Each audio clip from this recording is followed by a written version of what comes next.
안녕하세요. 제인과 함께하는 복수 채널을 청취하고 계신 여러분께 인사드립니다. 제 이름은 숫자, 올해 67세이고 안동도에 있는 작은 마을에 살고 있습니다. 제가 이제부터 들려드릴 이야기는 허구가 아니라 제 딸에 관한 아픈 진실입니다. 저는 제 딸이 평온하고 안전한 삶을 살 거라 생각했지만 바로 그 아이가 어느 날 제 심장이 멎을 듯한 충격을 안겨주었습니다. 딸이 결혼하겠다고 선언한 상대가 70세의 남자였기 때문입니다. 제 딸 이름은 하은, 25세, 체구가 작고 얌전하며 어릴 때부터 공부를 잘했습니다. 그 아이는 제가 가장 자랑스러워하는 딸이었고 오랜 세월 공부하며 한 번도 저를 걱정시키지 않았는데 막상 결혼하겠다고 선언한 날 저는 미칠 것 같았습니다. 남자의 이름은 만식, 70살, 이미 혼인신고도 마쳤다고 하은이 차가운 목소리로 말했습니다. 저는 제 귀를 의심하며 소리쳤습니다. 너 미쳤니? 저 사람 내 할아버지 아니야? 70살이 뭐야? 하지만 하은이는 울지도 변명하지도 않고 저를 뚫어지게 바라보며 말했습니다. 저는 자발적으로 한 거예요. 엄마, 제발 막지 마세요. 그 순간 저는 그 자리에 주저앉아 실신했고 깨어나 보니 병원이었습니다. 의사는 제가 급성 고혈압이라고 했지만 저는 소리치고 싶었습니다. 구해줘야 할 사람은 바로 나라고 내 딸이 아니라. 친구들은 전화를 걸어 안부를 묻고 이웃들은 뒷담화를 하며 저보고 자식 교육을 못했다고 수군거렸습니다. 저는 창피해서 시장에도 나가지 못할 정도였지만 무엇보다도 딸이 저에게 아무것도 알려주지 않는 것이 가장 아팠습니다. 결혼식 날도 낯선 사람을 통해 청첩장만 보내왔고 엄마가 오더라도 제발 소란 피우지 마세요 라고만 했습니다. 저는 조용히 외가족 사촌인 병호에게 부탁했습니다. 그는 예전에 경찰이었기에 뭔가 알아봐 달라고 했지만 병호는 어려워요. 저 사람은 모든 걸 철저히 숨기고 있어요. 부자고 권력도 있고 하은이 아버지와도 복잡한 관계가 있었던 사람이에요 라고 했습니다. 저는 불안에 휩싸였습니다. 결혼은 급하게 은밀하게 진행됐고 성대한 잔치도 없이 높은 담장 안의 대저택에서 치러졌습니다. 저는 하은에게 전화를 걸었지만 딸은 냉정하게 말했습니다. 엄마, 제발 끼어들지 마세요. 이건 제 선택이에요. 저는 믿을 수 없었습니다. 딸에게 분명 이유가 있을 거라 생각했고 그 이유는 결코 단순하지 않았습니다. 그리고 운명의 밤이 찾아왔습니다. 저는 병호와 몰래 밤 11시쯤 만식의 저택에 갔습니다. 병호는 담을 넘고 저는 덤불을 지나 울타리를 기어 들어갔습니다. 도둑처럼 몰래 움직였지만 하지 않을 수 없었습니다.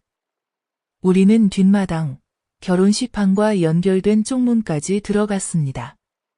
병호가 예전 경찰 시절처럼 자물쇠를 열었고 우리는 조심스럽게 2층으로 올라갔습니다. 경비도 없었고 집안은 적막했습니다. 저는 결혼식 방 문을 열었고 그대로 얼어붙었습니다. 하은이 방 한가운데 흰 한복을 입고 무릎 꿇고 있었고 머리는 풀어 헤쳐져 있었으며 두 손을 꼭 쥐고 있었습니다. 그 맞은편에는 만식이 늙고 백발의 술잔을 들고 눈은 흐릿하지만 여전히 칼날처럼 날카로운 시선이었습니다. 하은아, 저는 소리치며 달려갔습니다. 하은은 저를 보고 얼굴이 창백해지더니 손에 든 잔을 떨어뜨리고 벌떡 일어나 다시 바닥에 무릎을 꿇었습니다. 엄마, 제발 돌아가세요. 지금은 들어오지 마세요. 부탁이에요. 병호가 만식에게 달려들며 소리쳤습니다. 당신, 내 조카한테 무슨 짓을 한 거야? 하지만 그는 미소만 지으며 담담히 말했습니다. 숫자씨, 우리끼리 얘기합시다. 저는 딸의 손을 잡았고 다른 소리도 내지 못한 채 울었습니다. 저는 물었습니다. 저 사람이 너를 강요한 거지? 지금 경찰에 신고할 거야. 하은은 고개를 저었습니다. 아니에요, 엄마. 오늘은 내가 복수를 시작하는 밤이에요. 방 안은 완전히 정적에 휩싸였습니다. 저는 털썩 주저앉았습니다. 복수. 누구에게? 왜? 하은은 일어나 서랍에서 가죽 노트를 꺼냈습니다. 여기에 모든 걸 기록했어요. 3년 동안 계획을 세우고 접근했어요. 오늘 마침내 마지막 단계를 시작하는 거예요. 저는 손이 전기 충격이라도 받은 듯 떨리며 그 노트를 받았습니다. 안에는 수십 장의 손글씨, 사진, 서류들이 들어있었고 모든 증거가 한 사람, 만식이라는 이름을 향하고 있었습니다. 그는 제 남편의 옛 친구였습니다. 저는 마치 뺨을 맞은 듯 멍해졌습니다.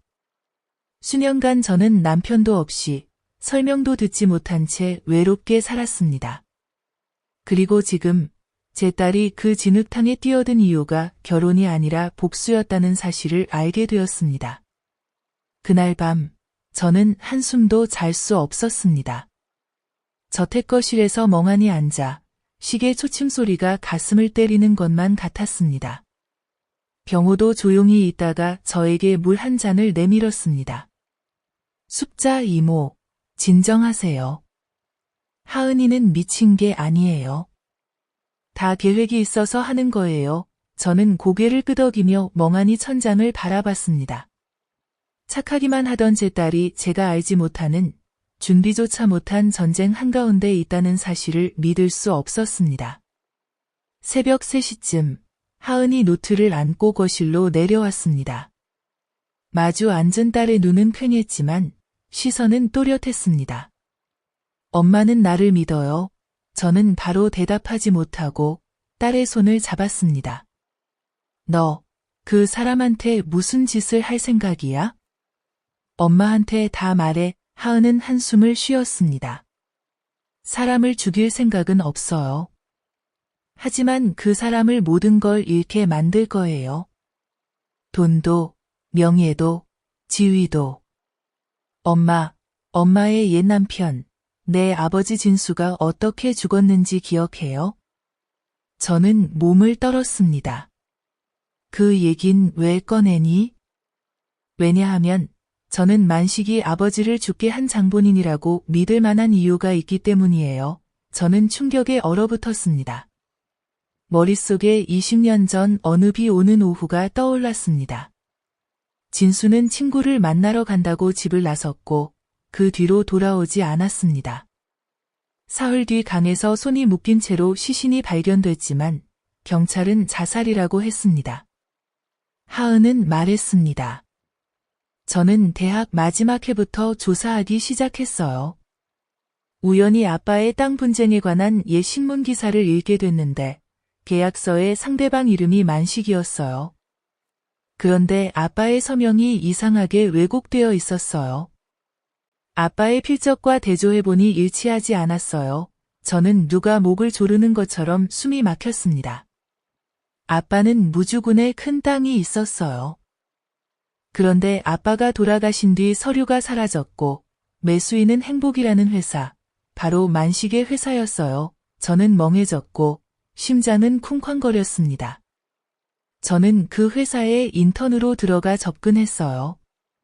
팬인 척, 순진한 척, 3년간 믿게 만들었고 결혼하자고 했을 때 수락했어요. 왜 그런지 아세요? 저는 침을 삼켰습니다. 가족이 되어야만 내부 자료, 양도 서류, 은행 계좌에 접근할 수 있으니까요. 병호가 끼어들었습니다. 그럼 처음부터 함정을 판 거였네? 하은이 고개를 끄덕였다. 그리고 오늘 밤이 첫걸음이에요. 저는 그 사람이 바로 알지 못하게 할 거예요. 저는 그 사람을 두려움 속에 살게 만들 거예요. 나는 눈물이 그렁그렁해졌다. 하지만 얘야, 너 스스로 인생 전체를 걸고 있다는 걸 알고 있니? 하은은 나를 바라봤다. 그 눈빛은 더 이상 예전의 순진한 아이가 아니었다. 엄마, 아빠는 억울하게 돌아가셨어요. 아무도 목소리를 내지 않았죠. 내가 하지 않으면 누가 하겠어요? 나는 목이 메었다. 자랑스러워해야 할지, 두려워해야 할지 몰랐다. 단지 알 수 있었던 건 이제 내 딸은 더 이상 곰인형을 안고 자던 아이가 아니라는 것, 우리 가족을 무너뜨린 늙은 여우와 맞서 싸우는 전쟁에 들어섰다는 것뿐이었다. 새벽녘이 가까워질 무렵 만식 씨가 계단 위에 나타났다. 그는 가운을 입고 천천히 내려오며 나와 하은이를 바라보고 비웃듯 입꼬리를 올렸다. 두 모녀가 재판이라도 벌이려고 하나? 하은이 자리에서 일어나 고개를 살짝 숙였다. 저는 사랑해서 결혼하는 게 아니라는 걸 알았으면 해요. 만식이 고개를 끄덕였다. 처음부터 알고 있었지. 하지만 나는 계속 이 게임을 하고 싶어. 너희 가족도 아직 용서하지 않았으니까. 나는 벌떡 일어섰다. 당신이 내 남편을 해쳤잖아요. 이제 또 뭘 하려는 거죠? 만식은 비웃으며 몸을 돌려 계단을 올라가면서 등골이 오싹해지는 말을 남겼다. 해봐. 하지만 기억해. 이 집에서는 내가 법이야. 나는 하은을 바라봤다. 그 아이는 두려워하지 않았다. 조용히 말했다. 엄마, 걱정 마세요. 다 준비해뒀어요. 나는 병호에게로 돌아서서 쉰 목소리로 말했다.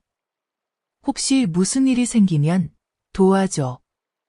병호는 힘주어 고개를 끄덕였다. 저는 오래전부터 이 집에 있었어요. 이모, 이모님 딸 혼자 두지 않을 거예요. 그렇게 나는 땅에 발을 붙이고 하늘과 멀어진 노파가 아무도 승리하는 법을 가르쳐주지 않은 전쟁에 들어섰다. 하지만 한 가지는 분명했다. 이번에는 내 딸을 혼자 두지 않으리라는 것. 다음 날 아침, 나는 새로 시집간 딸 집에 놀러 온 척하며 연기를 했다. 가정부가 경계하는 눈빛으로 나를 바라보았지만 그래도 부엌으로 들어와 차를 따라주었다. 나는 알았다. 분명 만식 씨가 신신당부했겠지.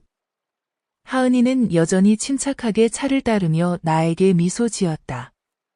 엄마, 며칠 더 있다 가세요. 집에 아직 일이 많아요. 나는 그 의미를 이해했다. 이제부터 나는 의심도 반항도 없는 너그러운 시어머니 역할을 완벽히 해야 했다. 그날 오후, 하은이 나를 3층 자기 방으로 데려갔다. 그 방은 이중 잠금으로 된 밀폐된 공간이었고 하은이 개조해 작업실 겸 자료실로 쓰고 있었다.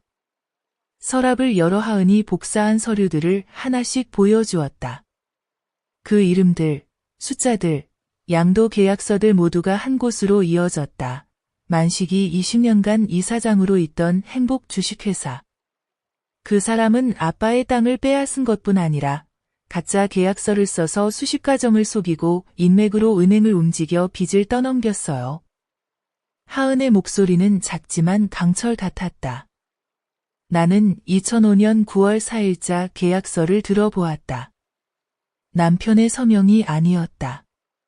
손이 떨리고 눈이 흐려졌다. 저 사람이 진수 오빠 사인을 위조했구나. 바로 저 사람이. 하은은 냉정한 눈빛으로 고개를 끄덕였다.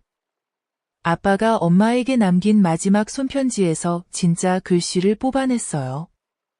완전히 다르죠. 나는 멍해졌다. 이렇게 많은 세월이 지나 내 딸이 모든 진실을 밝혀낼 줄은 몰랐다. 하지만 걱정도 됐다. 그 사람은 여우야. 너 경계하지 않을 것 같니? 하은은 입술을 깨물었다. 알고 있죠. 하지만 제가 움직였다는 증거는 없어요. 저를 그냥 돈에 눈먼 어린애로 생각하겠죠. 그때 하은 휴대폰이 울렸다. 스피커폰을 켰다. 만식 씨의 낮고 굵은 목소리가 들렸다. 거실로 내려와. 보여줄 게 있다. 우리는 서로를 바라봤다.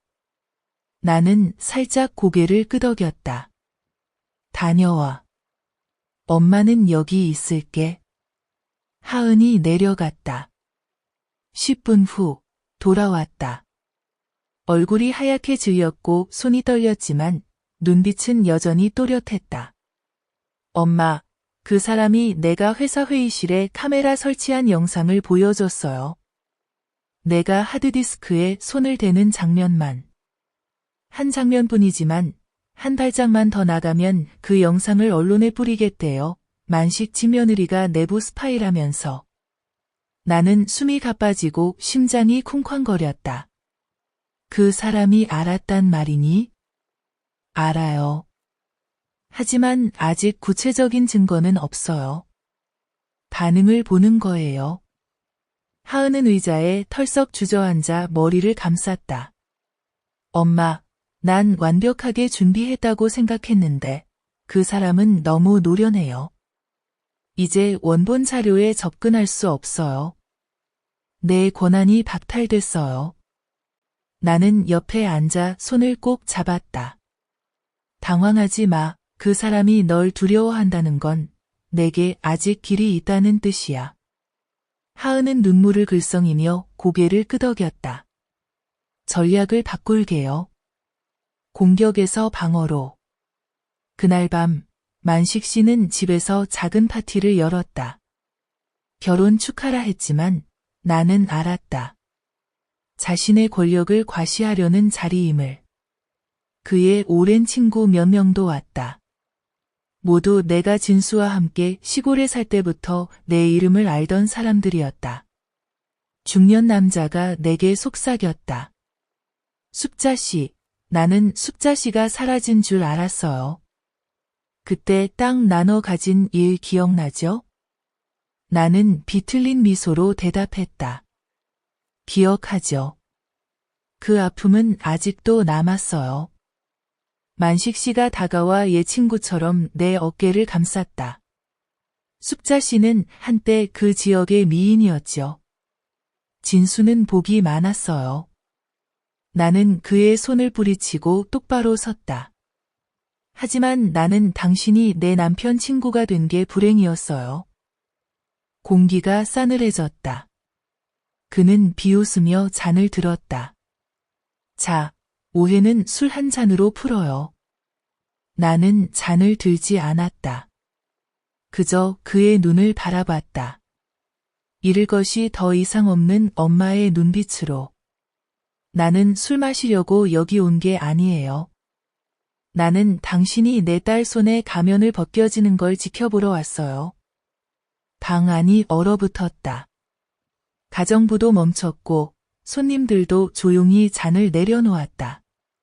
만식 씨는 웃었지만 이번엔 자연스럽지 않았다.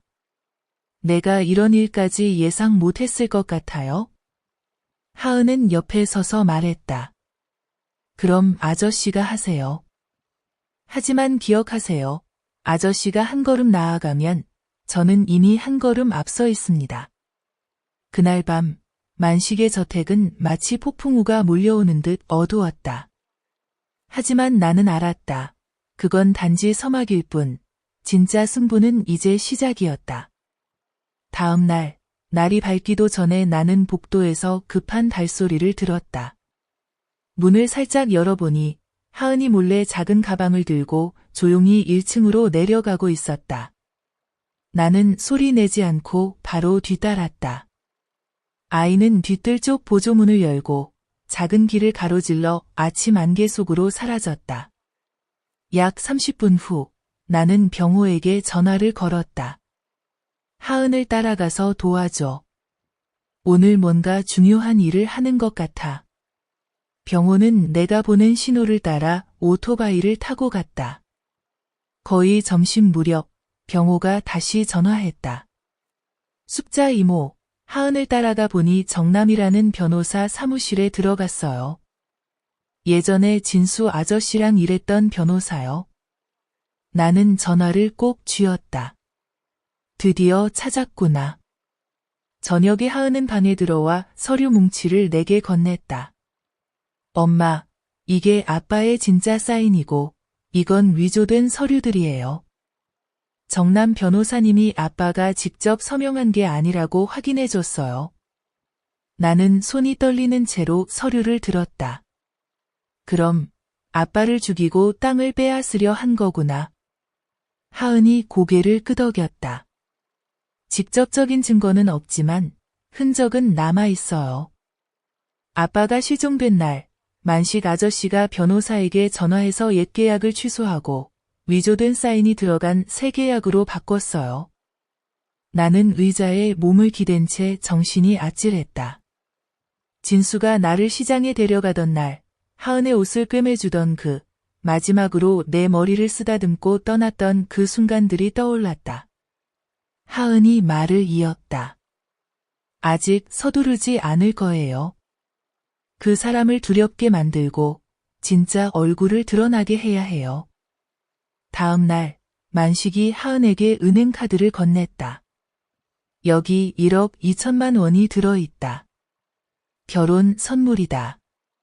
하은은 미소만 지을 뿐 바로 받지 않았다. 그날 밤 그녀는 정확히 100만 원만 인출해 고아를 위한 자선단체에 송금했다. 그리고 영수증을 만식의 개인 이메일로 보냈다. 만식은 하은을 서재로 불렀다. 내가 뭘 하는지 내가 모를 줄 알아? 하은은 태연하게 앉아 다리를 꼬았다. 저는 아내로서 할 일을 하는 중이에요. 자선이 잘못인가요? 그는 목소리를 낮췄다. 한 달을 주겠다. 그 안에 진짜 내 아내처럼 행동하면 모든 걸 돌려주겠다. 법을 어기면 넌 이 집에서 쫓겨날 거다. 하은이 고개를 끄덕였다. 좋아요. 하지만 아저씨도 기억하세요. 불씨가 집에 오래 닿으면 언젠가 불이 붙어요. 그리고 이 집은 아저씨가 생각하는 것처럼 젖어 있지 않아요.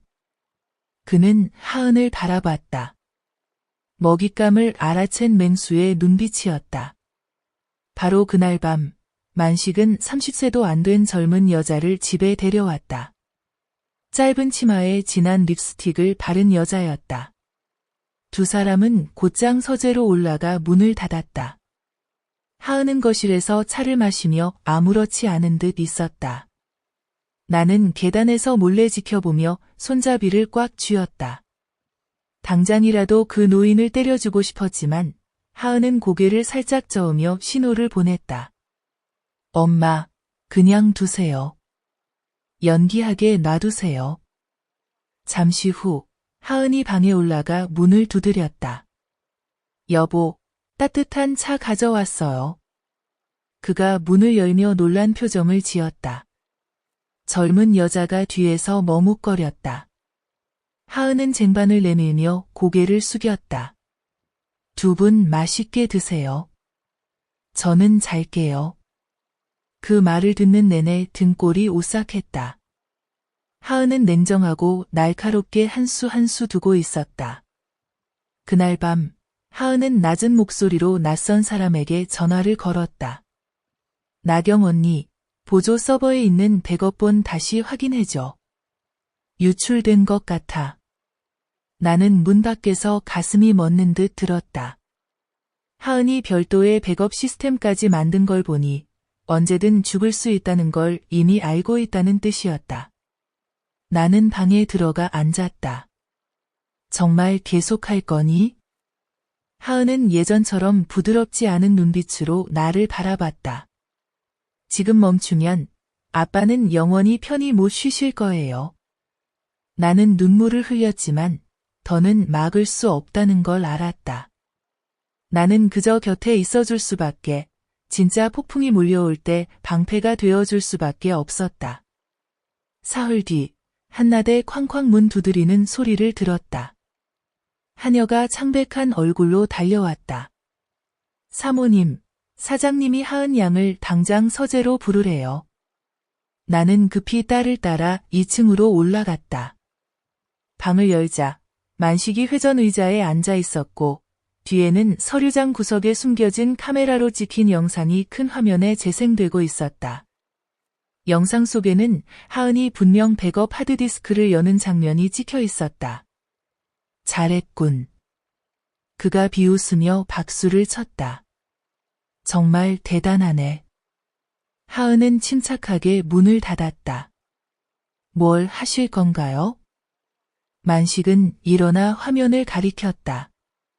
이 영상을 언론에 넘기면 넌 스파이로 몰리고 혼인 계약을 위반한 사기꾼이 될 거다. 하은은 팔짱을 꼈다. 누가 아저씨 말을 믿을까요? 결혼 파기 5번, 토지 소송 3건, 1998년 집행유예까지 숨긴 전적이 있는데? 만식은 잠시 멈칫했다. 그리고 낮은 목소리로 말했다. 내가 돈 때문에 여기 온 줄 알았다. 하은은 바짝 다가갔다. 아니요. 20년 전 죽은 한 남자를 위해 왔어요. 그리고 그 남자를 마지막으로 만난 게 바로 아저씨죠. 만식은 비웃었다. 증거가 없잖아. 하은은 주머니에서 USB를 꺼냈다. 아직 공개하지 않았을 뿐이에요. 곧 공개될 거예요. 그는 USB를 빼앗아 바닥에 내던지고 세게 밟았다. 내가 내 모든 움직임을 모를 줄 알아? 내가 이 집에 들어온 첫날부터 이미 졌어. 아니요. 하은이 천천히 말했다. 아저씨가 잘못 아신 거예요. 아저씨가 제 덫에 걸린 거예요. 그날 오후 내 전화가 계속 울렸다. 병호가 말했다. 숙자 이모. 하은이 변호사에게 보낸 파일들이 전부 삭제됐어요. 누군가 무단으로 접속했어요. 나는 놀라 외쳤다. 백업 시스템까지 다 알았단 말이야? 지금 다시 확인 중이지만 내부에서 유출됐을 가능성이 높아요. 그날 밤 하은은 밥도 먹지 않았다. 방에서 굳은 얼굴로 말했다. 엄마, 내가 방심했어요. 그 사람이 모든 복사본을 지웠어요. 나는 목이 메어 물었다. 아직 남아 있는 게 있니? 응, 마지막 하나. 내 머릿속에. 하은은 돈의 흐름, 수상한 거래 하나하나를 도표로 그리기 시작했다. 날짜, 숫자까지 모두 기억해냈다. 나는 놀랍고도 안타까운 마음으로 물었다. 이런 것까지 기억해야 하는 공부를 왜 했니? 노는 눈도 깜빡이지 않고 대답했다. 아버지가 누명을 벗기 위해서요. 다음 날 만식 씨는 여러 명의 변호사를 집으로 초대했다. 그들은 3시간 동안 회의실 문을 굳게 닫았다. 나올 때는 모두 얼굴이 심각했다. 그중 한 명이 하은에게 귓속말했다. 그분이 새 유언장을 작성하려 하십니다. 전부 다 당신에게요. 하지만 조건이 있어요. 하은이 고개를 끄덕였다. 알아요. 한 달 동안 부부 행세를 해야 하죠. 나는 그 말을 듣고 소름이 끼쳤다. 저건 너의 진심을 시험하는 거야? 하은은 조금도 망설이지 않고 대답했다. 끝까지 버틸 거예요. 그날 밤 하은은 술에 취한 척했다. 그녀는 만식 씨 앞에서 계속 술을 마시고 거실 소파에 쓰러져 누웠다. 그는 그녀가 정말로 정신을 잃었다고 생각해서 가정부를 불러 하은을 침실로 데려가게 했다. 하지만 사실 하은은 활성탄 알약을 입에 머금고 있었고 이어폰 속에는 미리 숨겨둔 녹음기가 있었다. 다음 날 아침 그녀는 녹음 파일을 열었다. 그 안에서 만식 씨는 가정부에게 중얼거렸다. 쟤는 엄마랑 똑같아. 겉으론 착한 척하지만 속은 독하다고. 내 말 명심해. 내가 천천히 쟤를 처리할 거야. 나는 그 말을 들으며 피가 끓었다. 당장이라도 뛰어들어가서 그 사람의 뺨을 때리고 싶었다. 하지만 하은은 말했다. 아직 아니에요. 증거가 더 필요해요. 그리고 변호사에 한 번 더 고개 끄덕임도요. 그날 오후 하은은 첫 번째 녹음 파일을 현우라는 사람에게 보냈다. 현우는 아버지의 사건을 맡았던 변호사였다. 현우는 비밀리에 지원을 약속했다. 집안은 조용했지만 그 아래에는 분초를 다투는 전쟁이 벌어지고 있었다.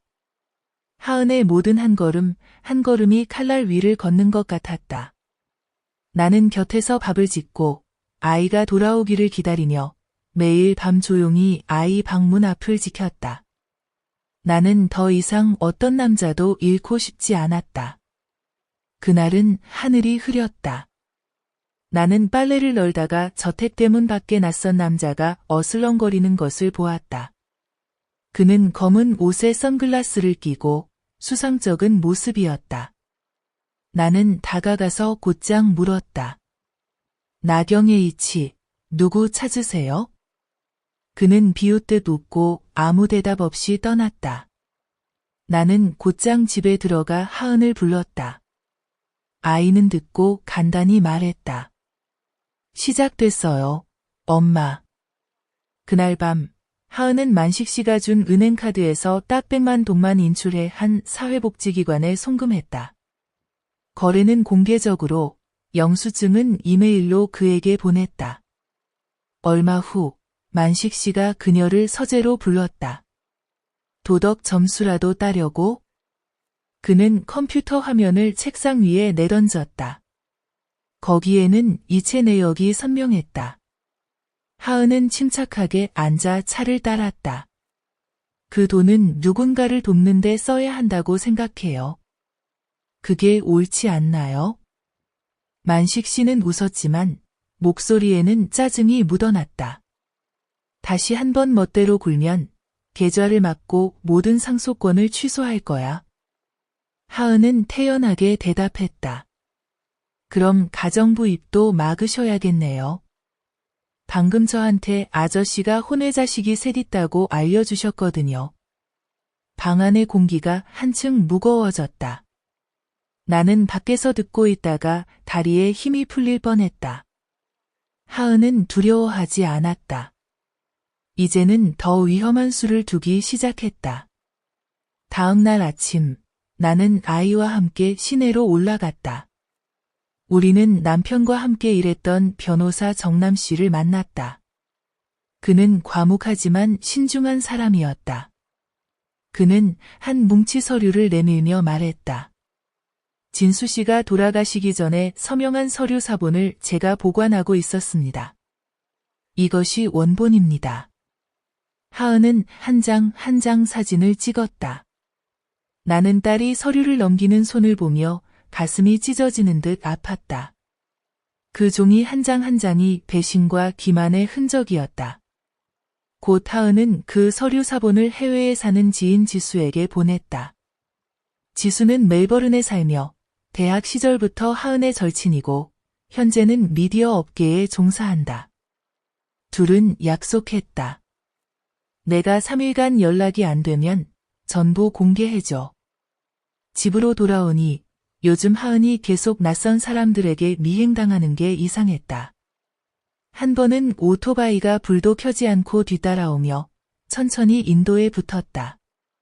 하은이 일부러 갑자기 방향을 틀자 그들도 따라 돌았다. 나는 병호에게 말했고 그는 당장 경찰에 신고해야 한다 고 했다. 하지만 하은은 막았다. 아직 안 돼요. 그 사람이 이겼다고 생각하게 둬야 해요. 그날 오후 하은은 장을 보러 나갔다. 돌아오는 길에 누군가 따라오는 느낌을 받았다. 새 골목을 돌아 결국 CCTV가 있는 음료 가게 앞에 멈췄다. 차를 세우고 전화를 거는 척했다. 미행자는 그녀를 똑바로 쳐다보고 가속해서 떠났다. 하은은 가게에 들어가 물을 샀다. 그리고 주인에게 물었다. 아까 카메라 영상 좀 받을 수 있을까요? 친절한 주인은 영상을 뽑아주었다. 확실히 오토바이 탄 사람은 검은 옷에 풀페이스 헬멧을 쓴 며칠 전 대문 앞에서 내가 본 바로 그 남자였다. 밤에 하은은 그 영상을 잘라 만식 씨에게 이메일로 보냈다. 제목은 딱 한 줄. 아저씨 사람, 길을 잃었네요. 5분 뒤 만식 씨가 하은 방 문을 두드렸다. 화가 나 얼굴이 붉었다. 내가 그렇게 똑똑한 줄 알아? 하은은 문을 열고 똑바로 쳐다봤다. 아니요. 그냥 아저씨가 한 짓을 다 알고 있다는 걸 알려주고 싶었어요. 만식 씨는 이를 악물고 말했다. 내게 한 번 더 기회가 있다. 여기서 나가면 봐줄게. 하은은 단호하게 대답했다. 아저씨가 남을 봐줄 자리가 남아있다고 생각하세요? 나는 딸을 보며 마음이 저렸다. 이제 아이는 보호받아야 할 어린아이가 아니었다. 고통을 뒤로하고 곧게 서는 사람이 되어가고 있었다. 그날 밤 하은은 내게 노트를 건넸다. 엄마, 이거 가지고 계세요. 혹시 무슨 일 생기면 정남 변호사님께 가져가세요. 나는 눈물이 났다. 그런 말 하지 마. 하지만 아이는 고개를 저었다. 엄마, 난 괜찮아요. 하지만 모든 판에는 항상 퇴로가 필요해요. 나는 딸을 안았다. 나는 알았다. 아이는 진실과 위험 사이에 외줄 위를 걷고 있었다. 그리고 나는 한 걸음도 떨어지지 않을 것이다. 다음 날 새벽, 만식 씨는 6시에 저택을 나섰다.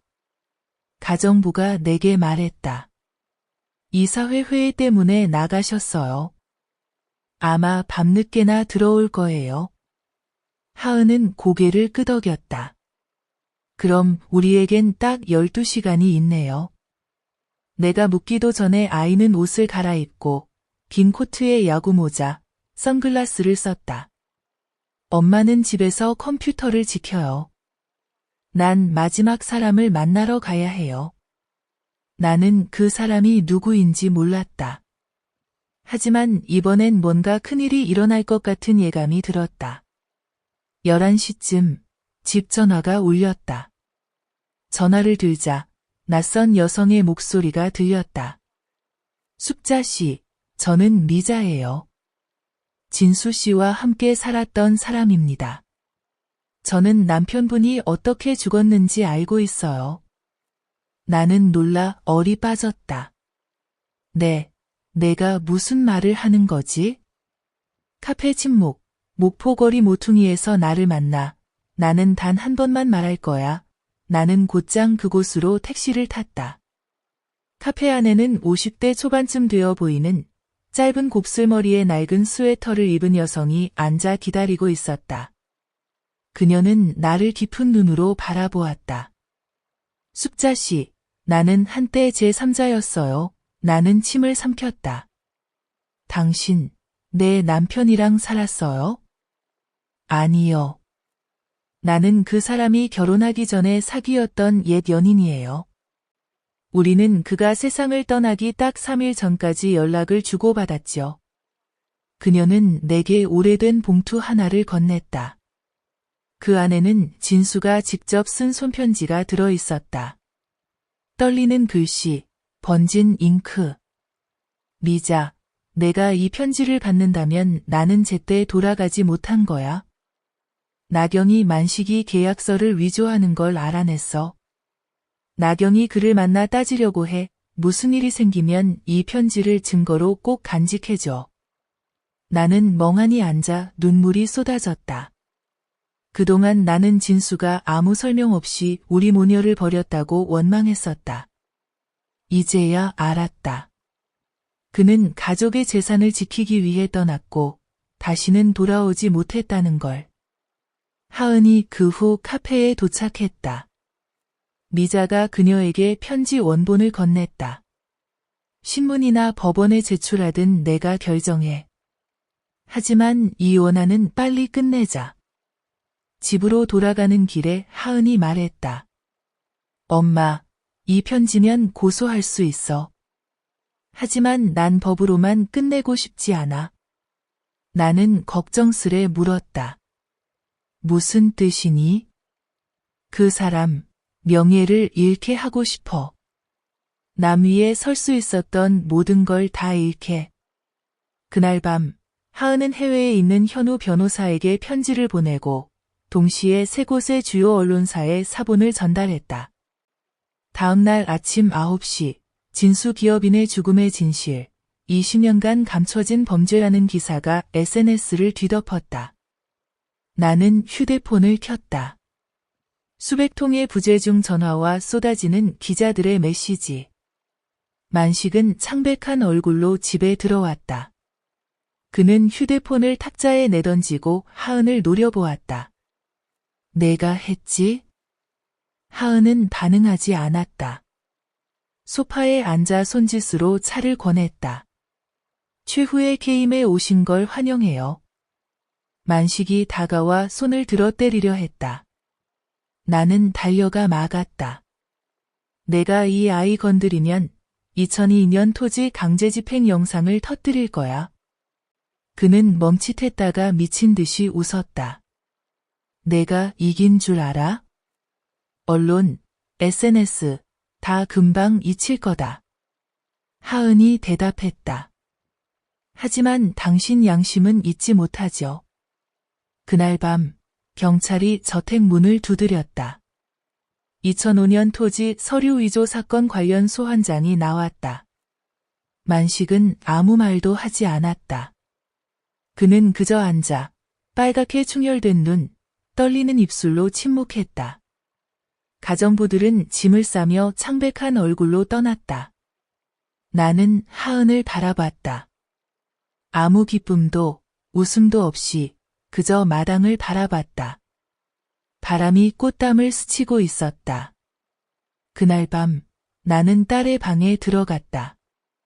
그녀는 모든 서류를 작은 여행 가방에 정리하고 있었다. 어디 갈 거니?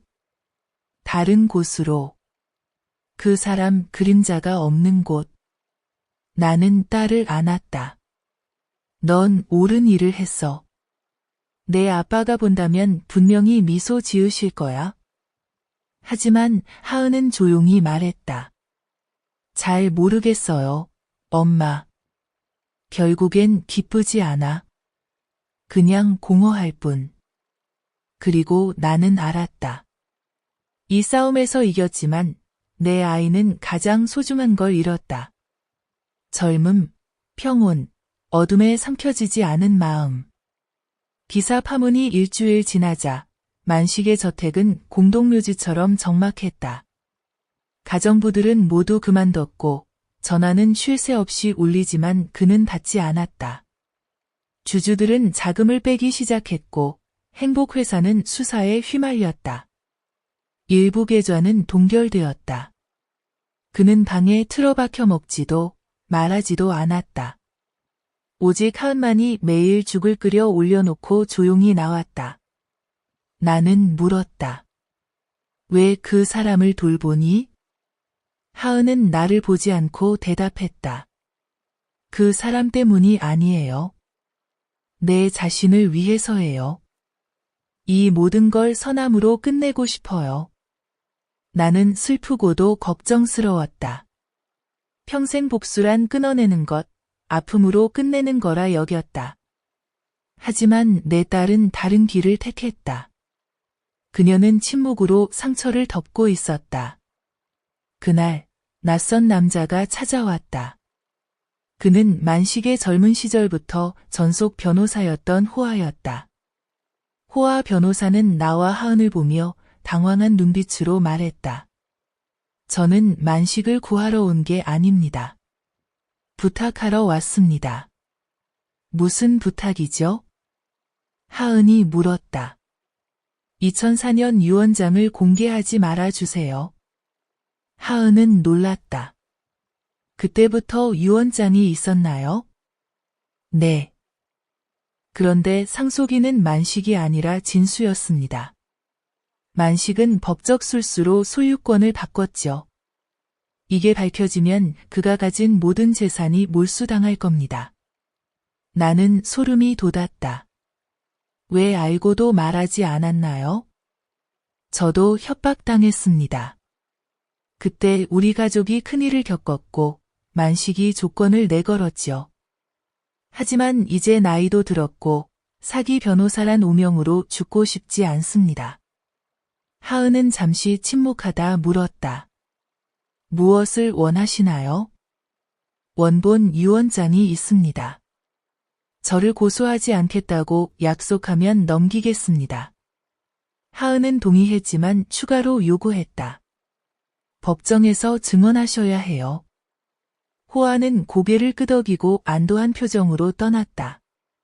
나는 한숨을 쉬었다. 너, 그 사람의 더러운 자취를 다 지우려는 거니? 아니에요, 엄마. 하은은 말했다. 나갈 길을 닦는 거예요. 3일 후, 경찰이 하은을 증인으로 소환했다. 나는 끝까지 동행했다.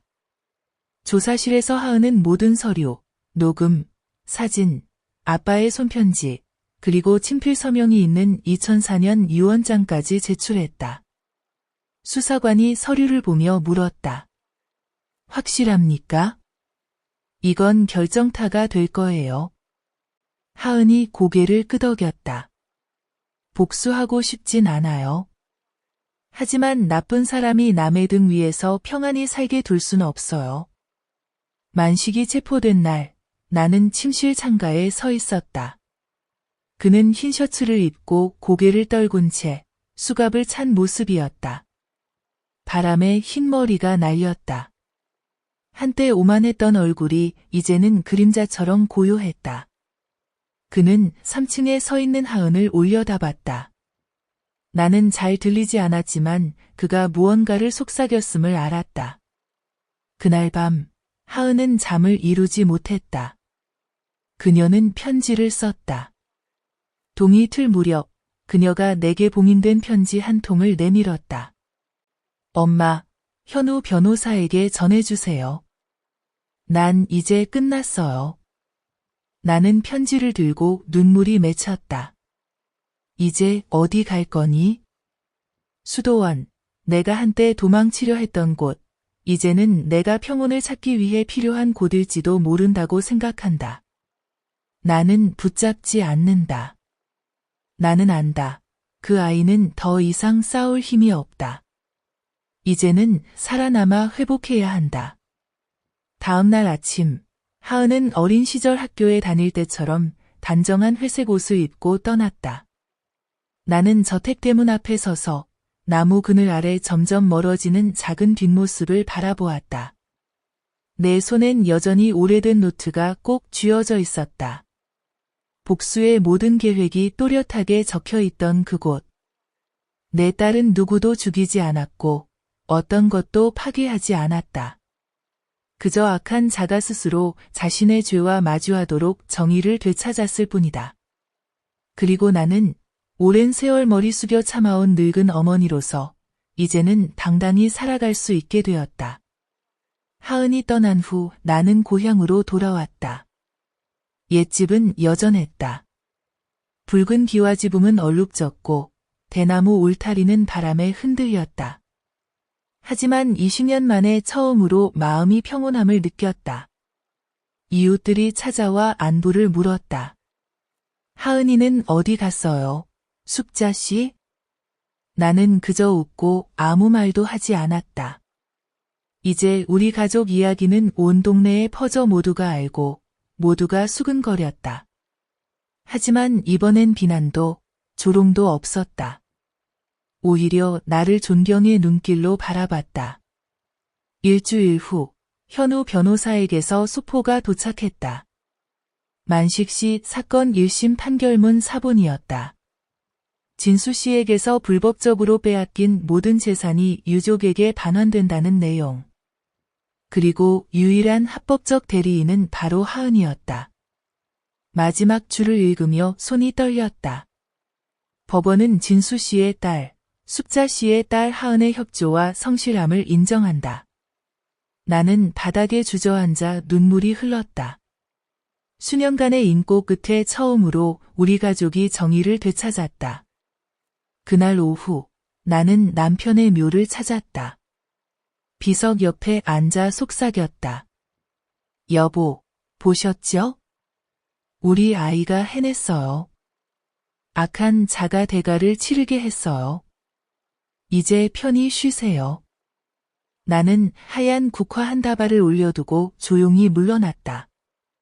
밤이 되어 낯선 번호로부터 전화가 왔다. 전화를 받으니 익숙한 목소리가 들렸다. 엄마, 나 돌아가도 돼? 나는 목이 메어 말했다. 돌아와라. 집엔 항상 엄마가 기다린단다. 이틀 뒤, 하은이 골목 어귀에 나타났다.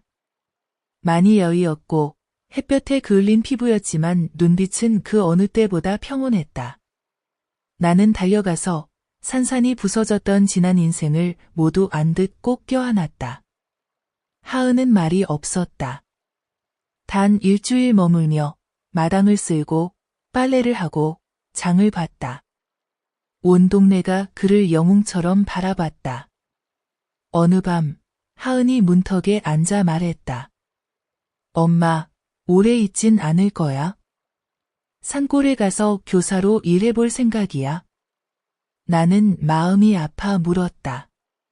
왜 엄마랑 같이 안 지내니?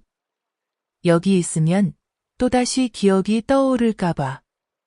더는 기억하고 싶지 않아. 나는 이해했다.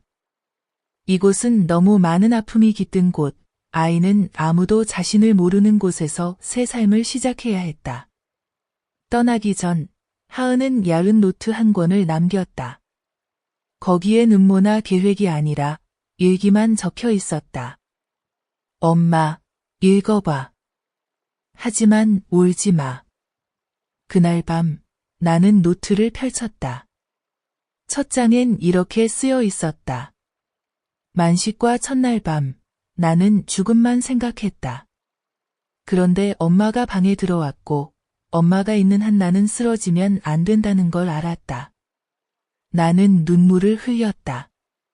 마지막 장엔 이렇게 적혀 있었다. 복수란 피를 되찾는 게 아니라 악한 자가 자신이 숨기려던 진실 속에서 무너지는 걸 보게 하는 것이다.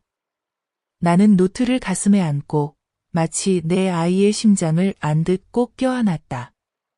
일주일 후 산골에서 소포가 도착했다. 하은이 아이들 사이에서 칠판을 들고 환하게 웃는 사진 한 장이었다.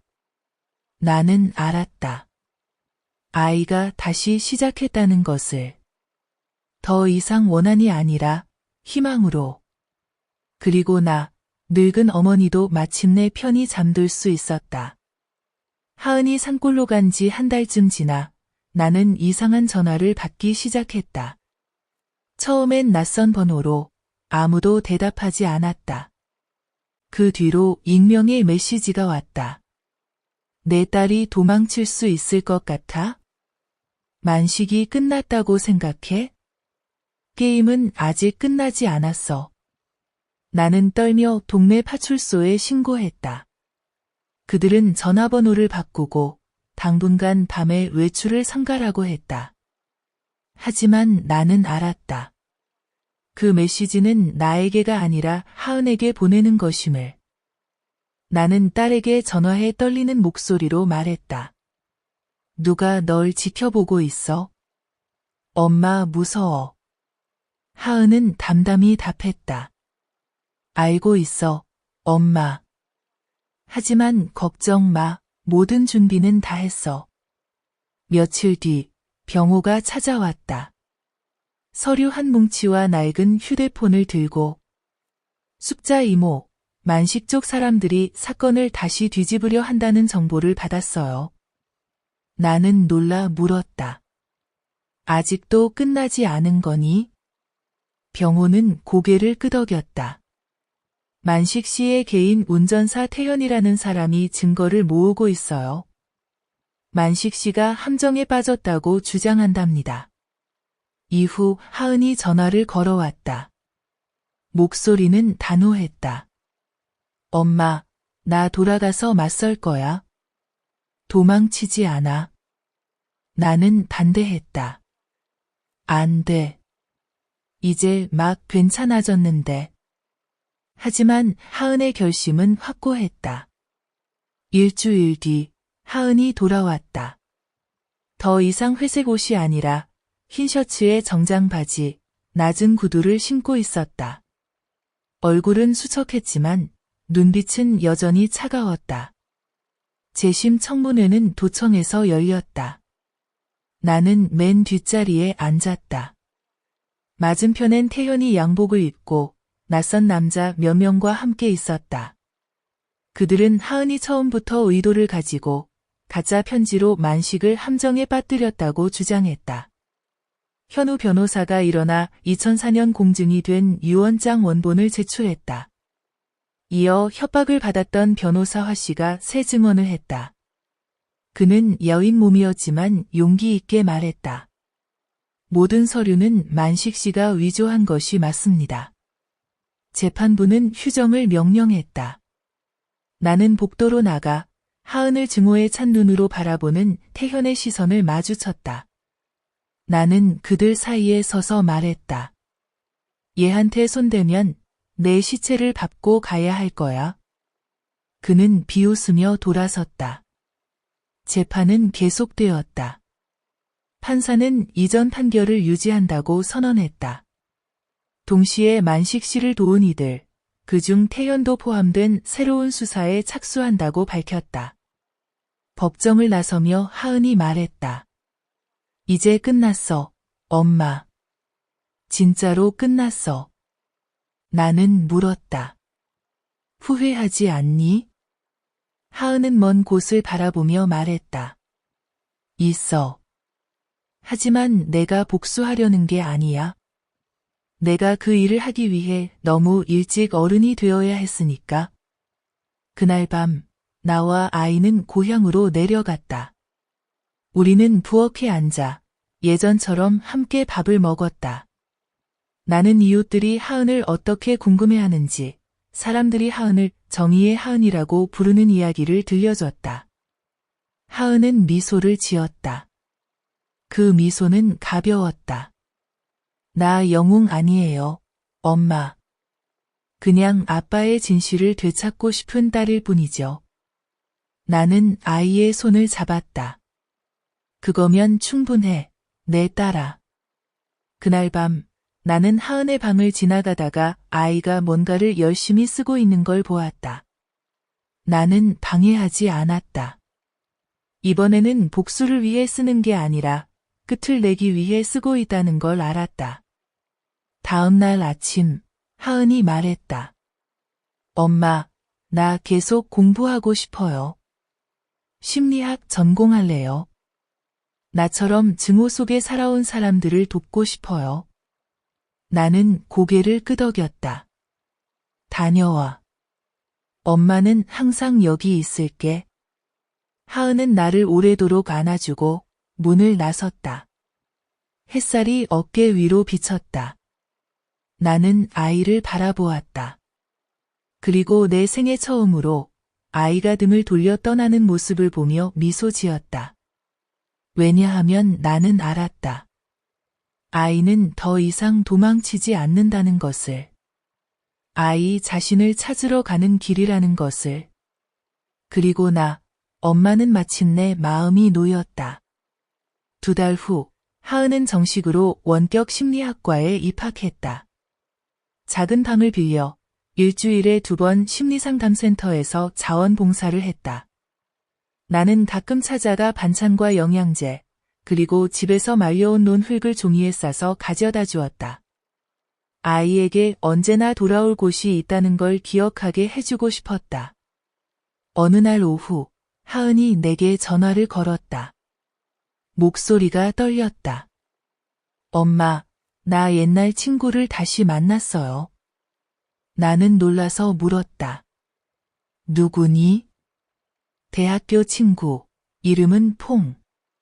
3학년 때 오토바이 사고 났을 때 도와줬던 사람이에요. 그땐 신경 쓰지 못했는데 지금은 NGO에서 일하면서 저랑 같이 강의도 해요. 나는 미소 지었다. 착한 사람이면 주저하지 마.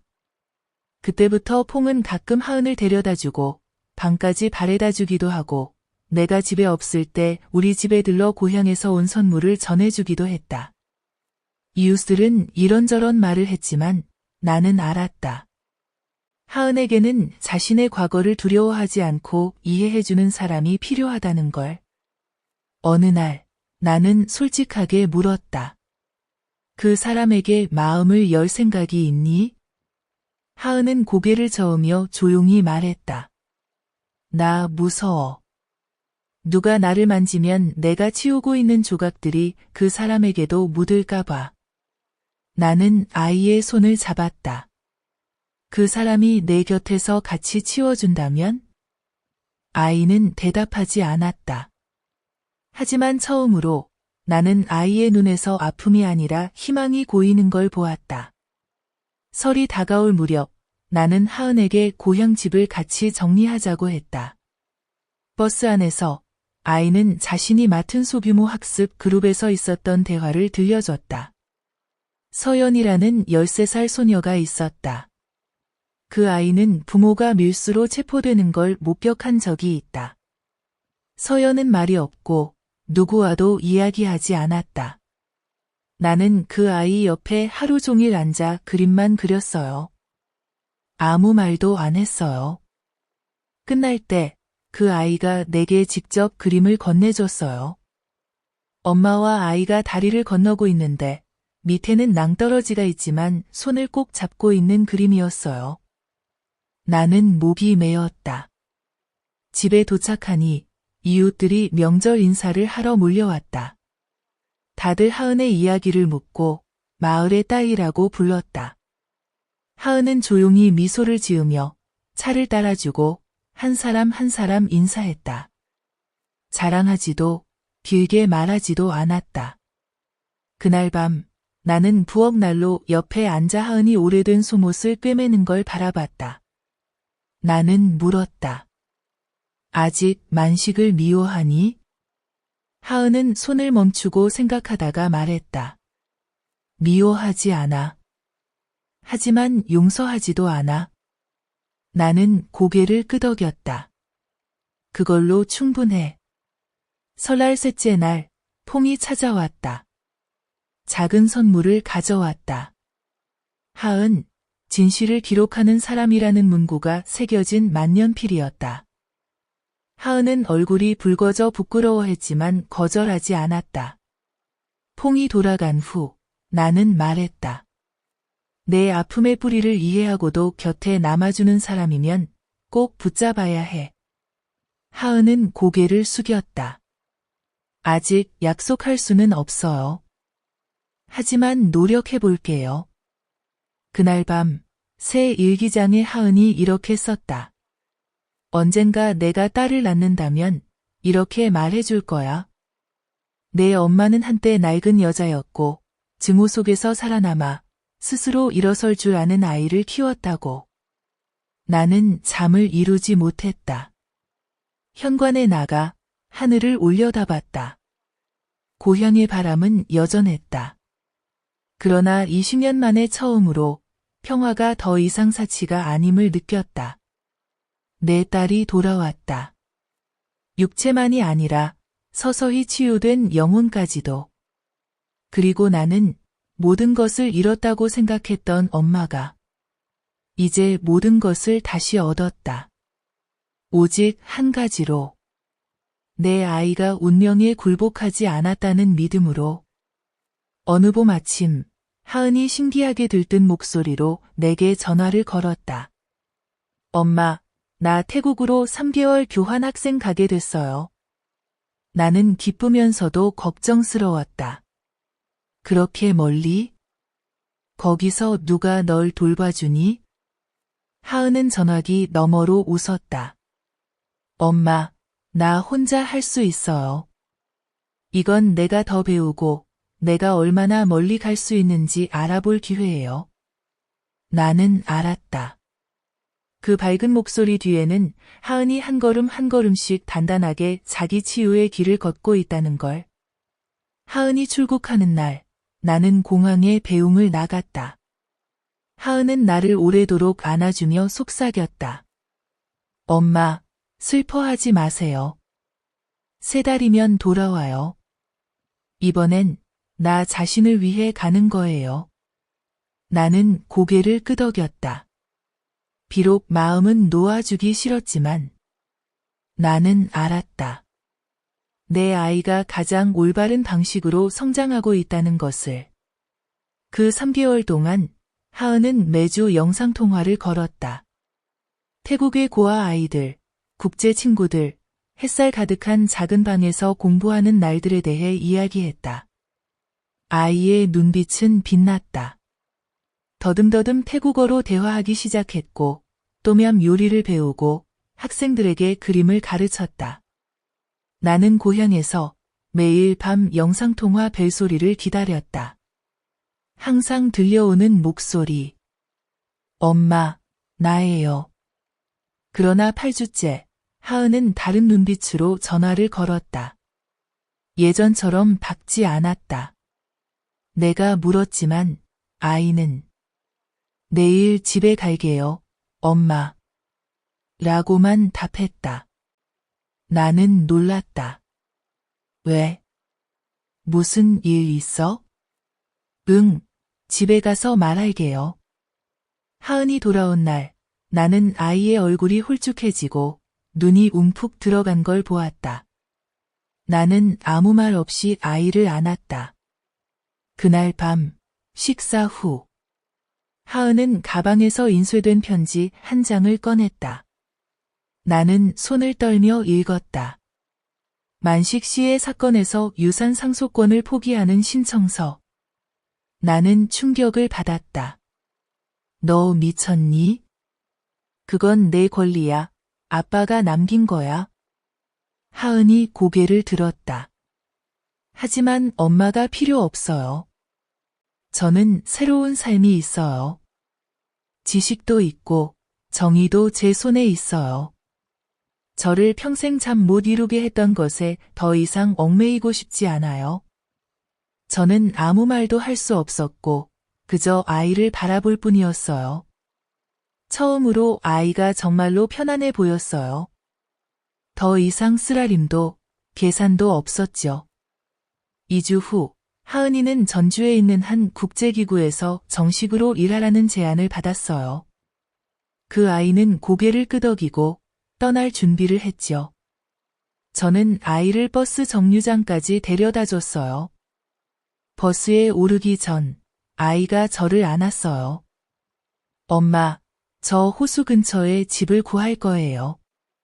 매주 주말마다 엄마가 저랑 놀러 오세요. 저는 웃으며 고개를 끄덕였어요. 내가 엄마를 잊지 않으면 돼. 절대 잊지 않아요, 엄마. 엄마가 없었다면 오늘의 저도 없었을 거예요. 버스가 출발하고 저는 그 뒷모습을 바라봤어요. 유리창 너머로 하은이가 손을 흔들었고 눈물이 주르륵 흘렀어요.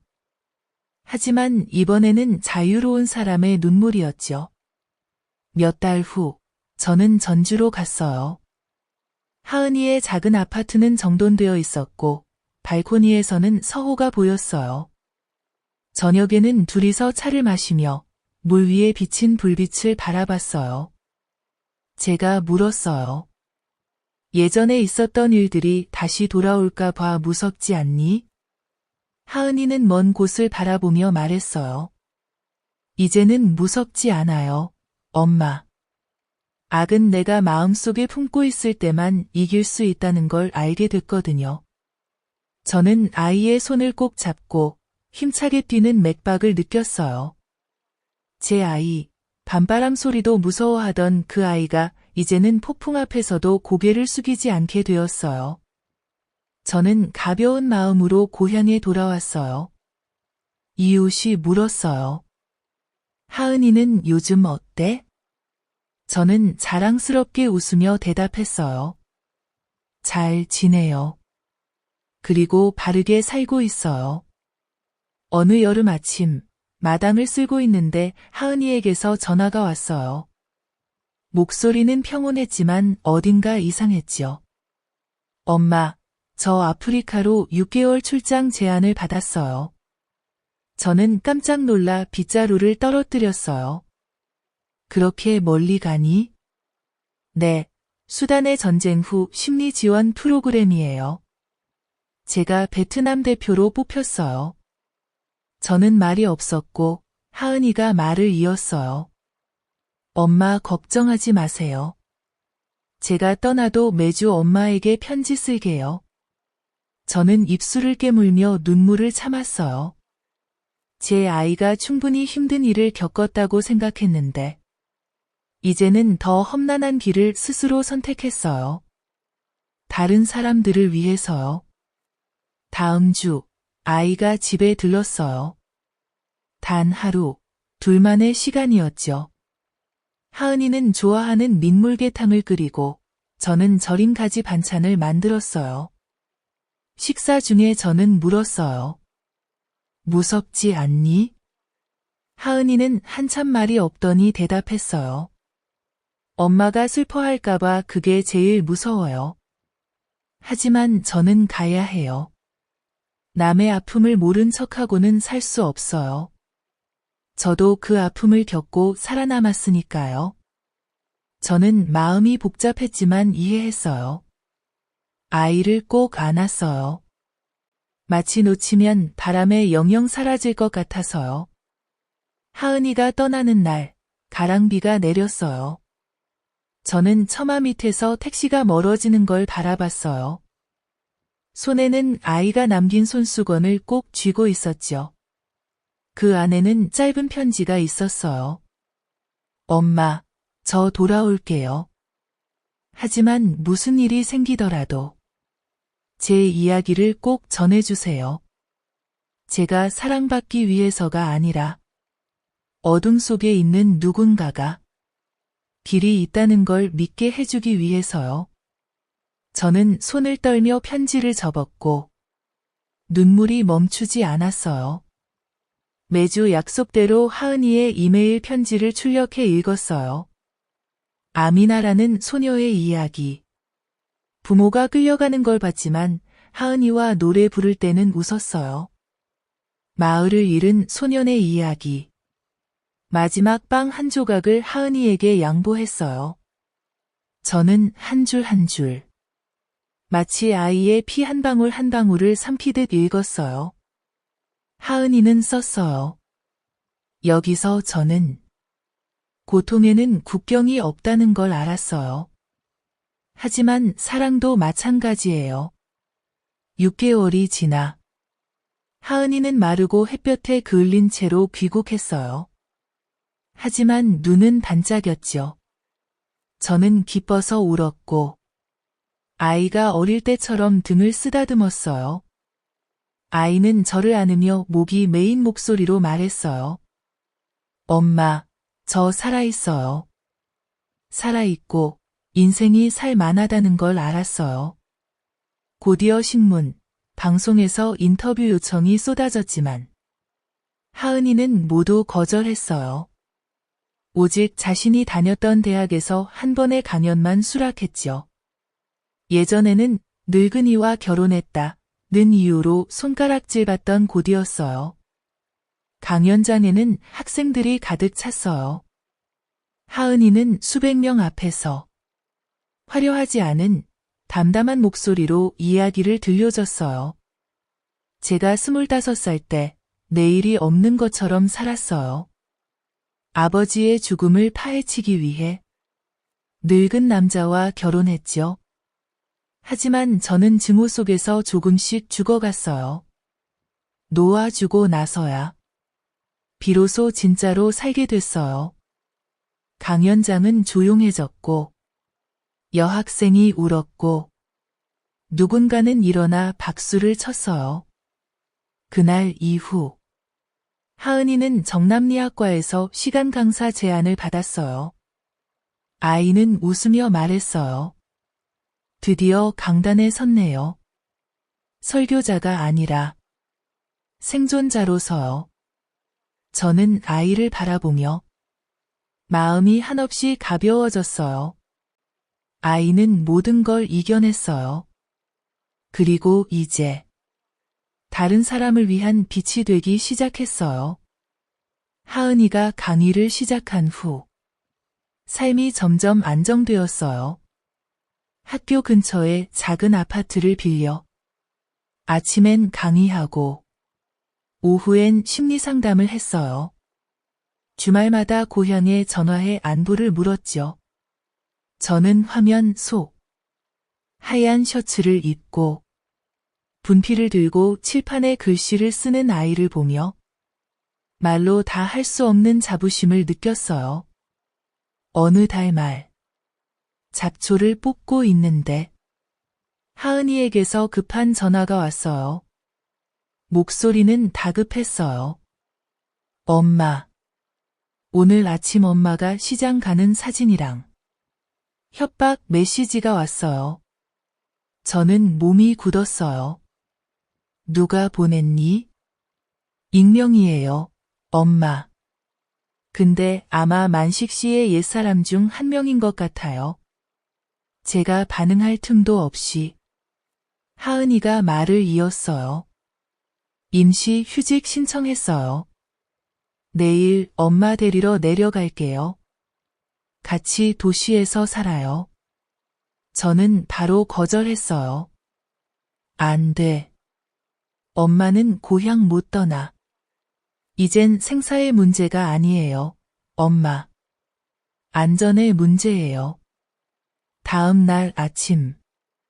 하은이는 도착해 차를 빌렸어요. 차 안에서 말했어요. 만식 씨의 옛 파트너 중 동철이라는 사람이 몰래 옛 주식을 모으고 있어요. 그 사람이 다른 이름으로 회사를 복구하려 해요. 제가 물었어요. 그게 엄마랑 무슨 상관이니? 만약 내가 협조하지 않으면 그들은 엄마를 이용해 협박할 거야. 나는 침묵했다. 하은이네 집에 도착했을 때 이미 완전히 달라져 있었다. 집 주변에 카메라가 설치되어 있고 문은 삼중으로 잠겨 있었으며 경보 시스템까지 있었다.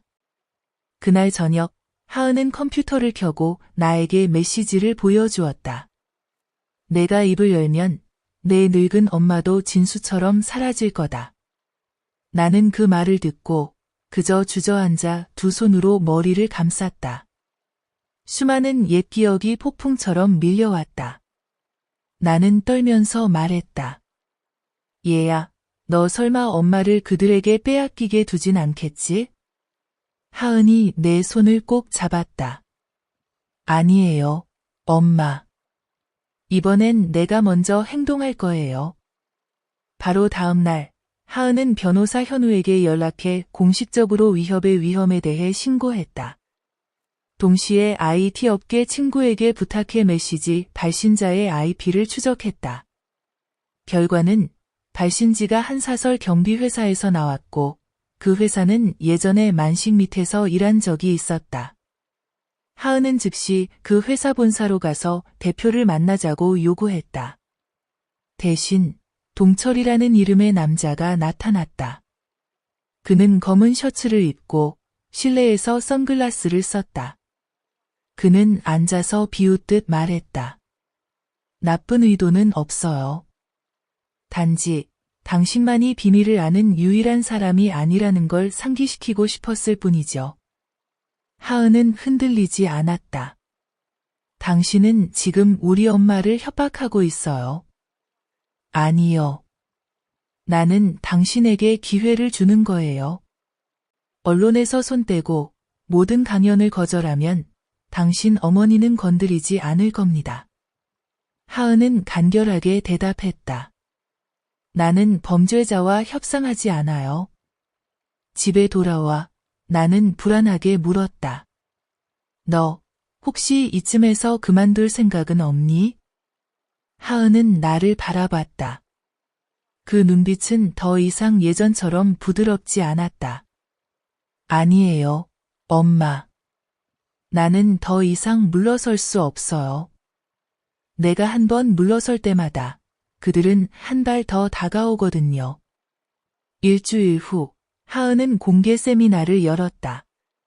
내부 고발자를 향한 심리적 공격 및 침묵 협박의 실체를 밝힌다. 그 강연은 큰 반향을 일으켰고 언론 보도가 이어졌으며 학생들이 강당을 가득 메웠다. 하은은 당당한 태도로 등장해 협박과 정신적 테러의 수법을 낱낱이 폭로했다.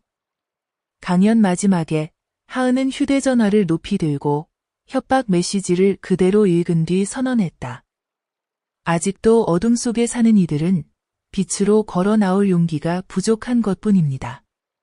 나는 공개를 선택했고 두렵지 않습니다. 박수 소리가 천둥처럼 울렸다.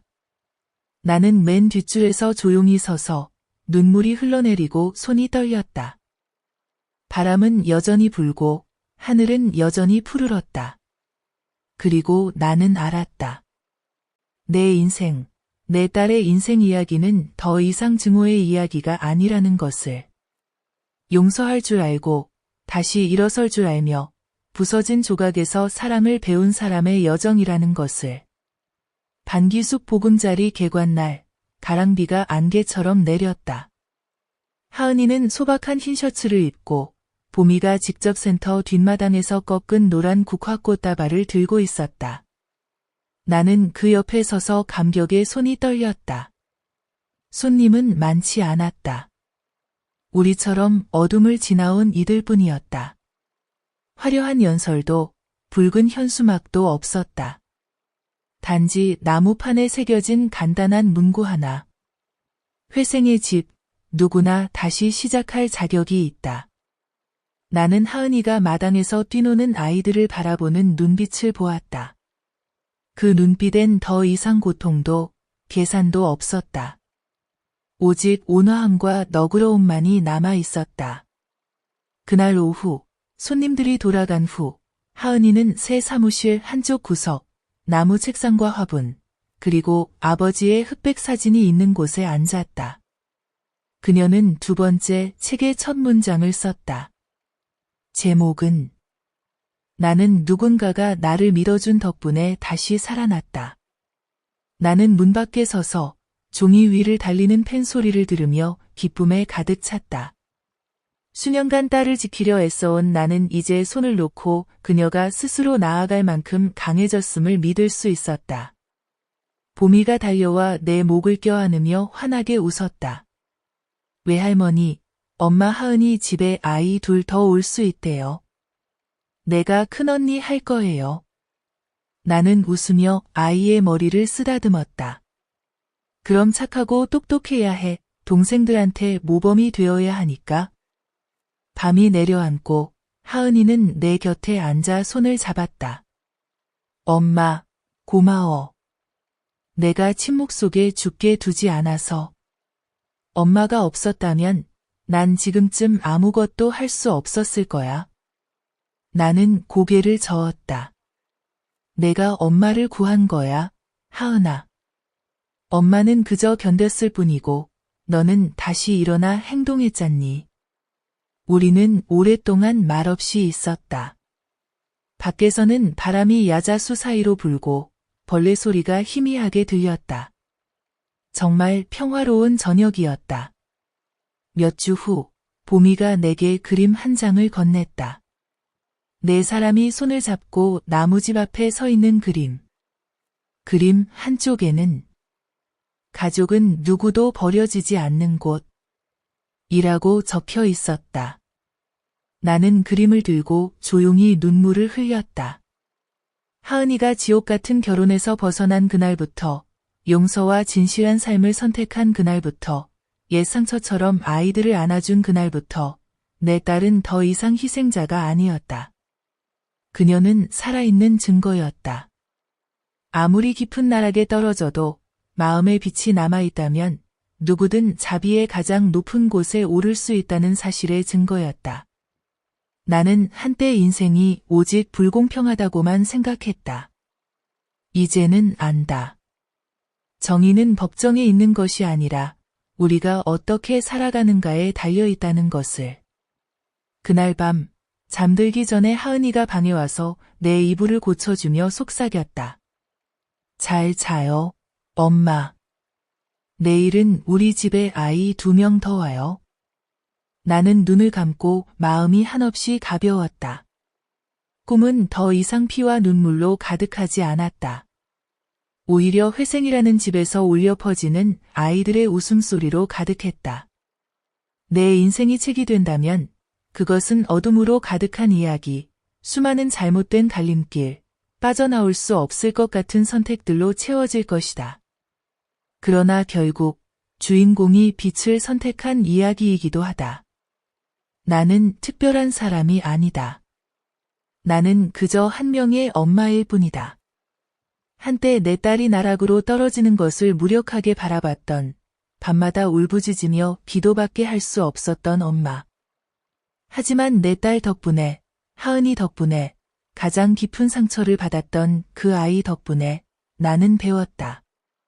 용서만이 살아갈 수 있는 유일한 길이라는 것을.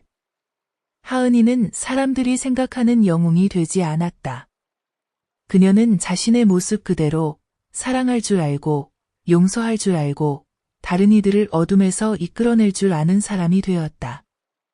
그녀가 세운 보금자리는 과거를 속죄하기 위한 것이 아니라 미래를 위한 길을 열기 위한 것이다.